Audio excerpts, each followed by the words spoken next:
I'm gonna ask you a question that sounds stupid to most. Uh, That I never hear anybody say. Ask. Did you ever have any good times in prison? well, it's good times like maybe. Because when you know you ain't finna get out, and you just gotta Well, I'm make gonna it take do them what like it the do. holidays. You know, everybody gets together and bakes a big old spread, as you can. They call them spreads down there, where everybody pitches in and they eat together. Yeah. You know, the blacks do theirs, the Mexicans do theirs, the whites do theirs. Yeah. And they just feed everybody, even if the person ain't got nothing to eat. Come on, man. Yeah. Now, I'm not saying glorifying it. I'm just saying you make the best of your situation. Yes, you have to, because like I said, some people can't. You got to be mentally strong to be able to do time. And I'm not talking about, some people just wake up mad every day. Like me, I had a mask on my face every day. From age 20, when did your mask leave? After doing time till I was about 38. What age did you get out? I got out at 45. So around 38, Changed my life. you changed your life. What happened? And this is so crazy, Bobo. You're talking about a person that didn't believe in God, didn't go to church. So I started. You have how you think of stuff in your mind, and God started answering whatever I was asking in my mind. He was giving them to me. How? Giving it? Like I'm gonna give you an example. We go eat. They call it the chow hall, and sometimes they make some pretty good cake. And in my mind, I said, "Man, I sure would like another cake." I'm just saying this in my mind. I'm not saying it out loud. Yeah. And the guy from 3 tables away said, "Hey, Jesse, you want some cake? Want this cake?" I was like, I just asked for it. I just, I couldn't believe it. I was like, "Man, that's a coincidence." Yeah. So another time they had some fish, and I don't like tartar sauce. I like ketchup. Me too. In my mind again, I said, "Man, I sure would like ketchup." There's a guy coming through the line. Right-handed guy, Bobo. I said, "Jesse, you want some ketchup?" And I just start kind of choking up. Because I ain't never. Oh, yeah. You might say you pray to God, but you're not. Well, what made you think that was God, though? Did you have? Or did you have to learn that it was God? I thought it was God because nobody else is hearing me. So I asked him, I said, "God, if this is you speaking to me, I need a financial blessing. I don't have nothing." Yeah. I went where they go buy stuff in the prisons. Commissary. I said, "Can you check my card?" She said, "Yeah." I said, "Do I got any money?" She said, "Yeah, you got money." I said, how much money do I have?" She said, $300. Damn. In prison, that's a lot of money. God is my witness. I haven't been broke since that day. God has blessed me, man. So check this out, Bobo. I'm in the game. Yeah. I was about to ask, how did that go? I gave my life to Christ. How did they go over with the gang member? Got baptized. So this don't ever happen, Bobo. Wait. You skipping over too much. Okay. Wait. No, I was gonna get to it. Yeah. Okay. You gotta walk us on through there. Okay. So I'm in a gang, right?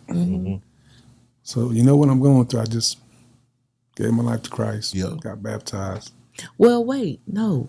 So how did you go from getting ketchup and learning that was God? Well, how did you go from getting ketchup to giving your life over to Christ? How did that? Because when he gave me that financial blessing, I knew that was God. Okay. Yeah. Okay. So I gave my life. I knew God was speaking to me. So, did you have spiritual counsel in jail that you could go to, or did there was people in there that was, they were they got the way they have Bible studies. Yes. They have Bible studies in prison too. Okay. So somebody kind of was lacing me up, telling me, walking through there. Who was that person? You remember? His name was last name was Adams. He was a black dude, man. He was like a preacher. Okay. Shout out Mr. Adams. Yes, and Tyler Adams. His name is Tyler Adams. Tyler Adams, I read it. He's from Tyler too. Wow. Okay. Yeah. Shout out Tyler Adams, East Texas, baby. Yeah. So he started mentoring me, started to give me the word, and letting me know what they mean, and because when I read the Bible, I used to read the Bible like a novel. Yeah. So you can't read the Bible like that. No. You have to ask God to give you wisdom and knowledge and how to let the words mean something to you. So when you have to read it with your heart. You can't read it with just, like I said, as a novel, as a book. So I started reading the Bible, and I started, so I was feeling it, man. I had a dream. This is so crazy, but I had a dream that this lady baptized me. So we go to church that Sunday, and this lady shows up. The lady from your dream? Yes, she's a prophet. Mm. Her name is Devia Curry. She's from Dallas too. And after the service, well, I was in the front row because I was like being in the front row. She kept on touching me on my stomach. Every time she passed me, she would touch me on my stomach. And after the service was over, I said, "Excuse me, ma'am." I said, "I had a dream about you that you baptized me." So she told these guys to hold me. Mm-hmm.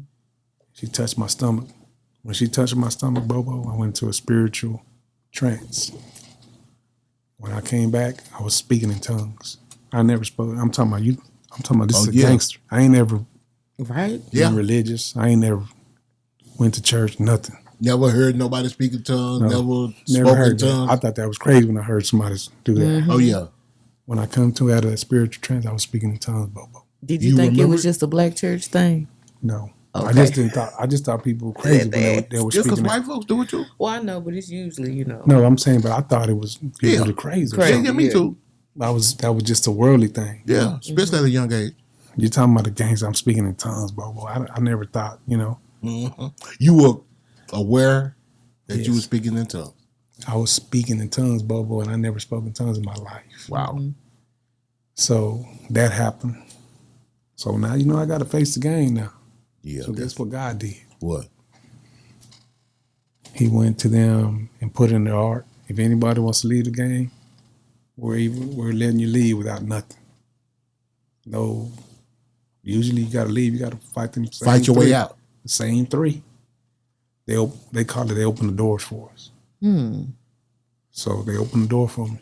I left. Right around that same time, that policy happened. Mm-hmm. You were wow. I became a Christian, full-fledged Christian, and then I got shipped to another unit, micro unit. I got shipped to micro unit. And there was even a blessing there because there was more spiritual there. Yes. And how much time did you spend there? I spent there 5 years. Oh, you had a good time. Not a good time, but you had a good spiritual time. But I got favor. They gave me a job in the ODR. With the ODR, this is where the officers eat. Mm-hmm. They gave me a job in there. God gave me favor in there. The warden, I got so much favor, the warden started calling me by my first name. They don't call you by your first name. Oh, no. They call you by your last name. So I started getting favor, man. I started going to classes, and this is so crazy, Bobo, because I had a dream. No, I was reading the Bible. This is how I knew I was going home, Bobo. I was reading the Bible one day. And when I was reading the Bible, it said, go to Deuteronomy 2 and 3. So I heard the voice. So I go to Deuteronomy 2 and 3 and says, you have been on this mountain long enough. That's what the word said in this Bible. And I just started crying, Bobo, because I know God was speaking to me. Now let me ask you something. Yes, ma'am. I always ask this question of other believers.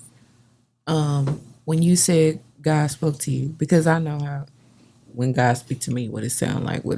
Did you hear an audible voice, or was it your spirit? It was like a little low voice. Mm-hmm. Did you think it was your subconscious, or did you just know it was God? No, it was God. You know. You know, Bobo. Yeah. It's okay. So you know how us as people, we don't believe anyway. We still don't believe. So he gave it to him in a dream. Mm-hmm. In a dream, I was in downtown Dallas, and I was looking up, and there was 3 orca whales, like the ones from the ocean. Yes. They were making a number 3 in the sky. And we had a prophet in prison. You won't believe it. There was a prophet in prison. It was a Mexican dude out of Mexico, couldn't speak no English, but he can interpret any dream you ever told him about. He can tell you what it means. Wow. So I went to him. I might need to write him. So I went and told him. I said I had this dream. As soon as I told him the dream, he said, "Jesse, you're going home." He said, "You're going to get a FI3." That's what that 3 was in the sky. FI3 means it's a program you have to go through. It's called changes. Yeah. And just like the prophet said. How long after? 6 months. I got F I3 bubble. Mm. I went home. You had faith that it was coming too. And I went home and I couldn't believe I was going home because I never thought I was going to get out of prison. Wow. So here you are. Here I am out of You prison. blessed. You go home. Mm-hmm. Did your walk with Christ continue, or Yes, ma'am. did you? It's so crazy because I thought this girl, she was coming to visit me every week, Bobo, and this girl was a beautiful girl. You know, I thought this was my wife. The God chose me because this girl was being, you know, she was. How'd you meet her? I met her before I got incarcerated. Oh, really? It's crazy, Okay. But she was like off and on for them 25 years. So I went home to her, and it was like the first 3 months I got out, and she wasn't the one, Bobo. She didn't want me to go nowhere. She makes a lot of money. She works for a big major hotel. And she didn't want me to go nowhere. She said if I need money to ask her for money, she'll give me the money. Trap. But this what broke the whole thing up. I went and took my mom to eat. And she said she didn't want me to take my mom to eat. Oh, hell no. Okay. So Yeah. it's so crazy, Bo, because she got drunk one day and started going off and going crazy. Oh, yeah. I had 6 trash bags. Put all my stuff in them 6 trash bags. And I was in front of the house. The cops came, Bobo. Lord, that's the last thing you want to see when you just got out. What? Bobo, the cops came, but guess how much favor God had with me. They gave you a ride. They helped you back. They didn't want me. They didn't want to know what was happening with this. Yeah. They want to know what I went to prison for. The story like I'm telling now, that's Yes. what I'm telling them. Mm. They said, don't worry about that. We're just going to give you a ride down the street. Wow. With them 6 bags. I'm in the back of a police car. They gave you a ride. My mom's going to pick me up down the street. It was so crazy, Bubba, because I seen a demon. It was at 12 o'clock at night. No cars, no nothing in the street. You saw it where? In the cross street. I was like on the side of the cross street. Was this while you were standing outside with the bags? Yes. And if he would have came that way, I would have been running. But it looked like somebody was riding a baby bike. He went up the street like this, and he came back and went that way. It was like a little. How did you know it was a demon? Because I could see. I could Just see it. discern. Oh. Yes, I seen it. It was a demon, but he looked like he was riding a bike. That's how fast he was going. Yeah. But it was small. He wasn't riding the bike. It just looked like he was It looked riding like he was riding a bike. Yeah, just because of the speed he was going. If he- Okay. like I said, if he would have came this way, Bubba, I would have been running that way. That way. But my mom came and picked me up, and I moved in with a good friend of mine. I'd have been trying to find out who that demon was. Okay, and what you over here for? Why you coming? Why am I seeing you? I don't know why he said me. I don't know to this day, but I seen him. That's the only. You ain't the first person to say This is the only out of the demon. This is the only time I ever seen a demon with my own eyes. Mm-hmm. And I moved in with one of my good friends, and I got on my knees and I said, Lord, I said, can you send me my soulmate? Because I don't want to be out there in the streets with different women. I already experienced that when I was young. Yeah. So 2 weeks later, I go to this club called Players. You probably know it's right there in Oak Cliff on Illinois. Okay.